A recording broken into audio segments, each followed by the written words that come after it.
محنت کے ذریعے بیپسی سدوہ ایک پارسی خاتون ہیں۔ وہ پاکستان لاہور کی رہنے والی ہیں۔ آج کل وہ ٹیکساس امریکہ کے یونیورسٹی آف ہیوسٹن میں استاد ہیں۔ انگریزی زبان میں ان کی لکھی ہوئی کتابیں انٹرنیشنل سطح کے پبلشنگ ادارے میں چھپتی ہیں۔ حیرت انگیز بات یہ ہے کہ بیپسی سدوہ کی رسمی تعلیم بالکل نہیں ہوئی۔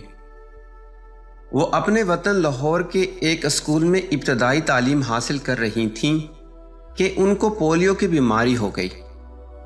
ان کے والدین نے ان کے لیے باضابطہ تعلیم کو ناممکن سمجھ کر ان کو اسکول سے اٹھا لیا۔ اس کے بعد وہ ٹیوٹر کے ذریعے اپنے گھر پر پڑھنے لگیں، مگر ٹیوٹر کا سلسلہ بھی بہت زیادہ دن تک باقی نہیں رہا۔ اب بیپسی سدوہ کا شوق ان کا رہنما تھا۔ وہ خود سے پڑھنے لگیں۔ وہ ہر وقت انگریزی کتابیں پڑھتی رہتیں۔ اپنے الفاظ میں وہ کبھی سیر نہ ہونے والی قاری یعنی ووریشیس ریڈر بن گئیں۔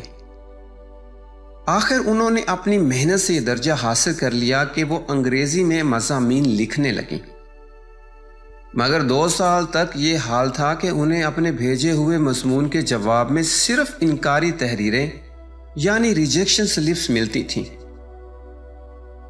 ان کی پہلی کتاب کا مسودہ 8 سال تک ان کی الماری میں پڑا ہوا گرد آلود ہوتا رہا، یہاں تک کہ ان پر مایوسی کے دورے پڑنے لگے۔ آخر کار حالات بدلے۔ ان کے مضامین باہر کے میگزینوں میں چھپنے لگے۔ اب وہ عالمی سطح پر پڑھے جانے والی انگریزی رائٹر بن چکی ہیں۔ رسمی ڈگری نہ ہونے کے باوجود وہ امریکہ کی ایک یونیورسٹی میں تخلیقی تحریر یعنی کریٹیو رائٹنگ کا مضمون پڑھا رہی ہیں۔ حقیقت یہ ہے کہ تمام علوم محنت کی درسگاہ میں پڑھائے جاتے ہیں۔ تمام ترقیاں محنت کی قیمت دے کر حاصل ہوتی ہیں، اور محنت وہ چیز ہے جو ہر آدمی کو حاصل رہتی ہے، حتیٰ کہ اس آدمی کو بھی جس کو بیماری نے معذور بنا دیا ہو، جو کالج اور یونیورسٹی کی ڈگری لینے میں ناکام ثابت ہوا ہو۔ محنت ایک ایسا سرمایہ ہے جو کبھی کسی کے لیے ختم نہیں ہوتا۔ مولانا وحید الدین کی کتاب کتاب زندگی۔